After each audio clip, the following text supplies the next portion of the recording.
Exirosity, amana ya mise, wayase, wameka divorce. Oh, wandibaya moyo, moyo wangu wa ubaya, wasia wanduraya. Baby, kudeo kandiuza baby, kuti ndiri kupedza nguwa, ndakagara zvangu ndechiziva kuti uchaenda wakandisiya.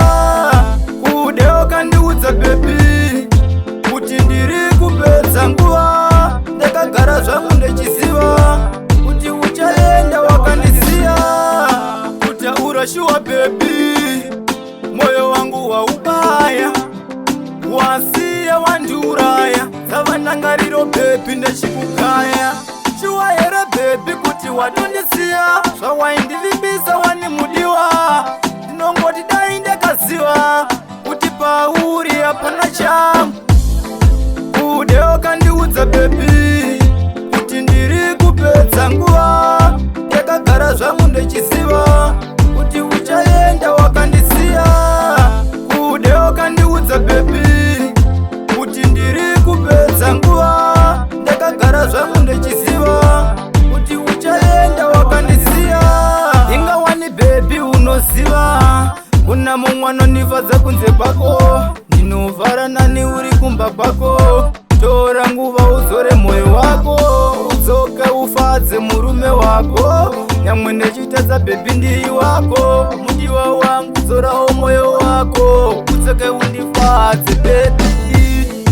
Kudeo kandiudza baby, kuti ndiri kupedza nguwa, ndakagara zvangu ndechiziva kuti uchaenda wakandisiya.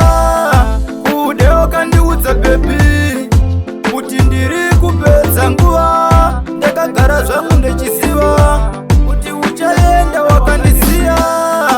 Kutaura shuwa baby, moyo wangu wa ubaya, wasiya wanduraya. Savanangariro baby ndechikukaya, shuwa here baby kuti wadondisiya. Zvawaindivibisa wanimudiwa, ndinongoti dai ndakaziva kuti pauri hapana changu.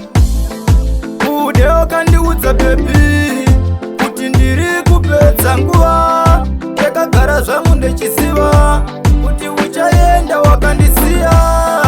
Kudeo kandiudza baby, kuti ndiri kupedza nguwa, ndakagara zvangu ndechiziva kuti uchaenda wakandisiya. Ingawani baby unoziva, kuna mumwe anondifadza kunze kwako, ndinovhara nani uri kumba kwako. Tora nguva uzore moyo wako, udzoke ufadze murume wako. Nyamwe ndechitadza baby ndiri wako, mudiwa wangu zorawo moyo wako, udzoke undifadze baby. Kudeo kandiudza baby,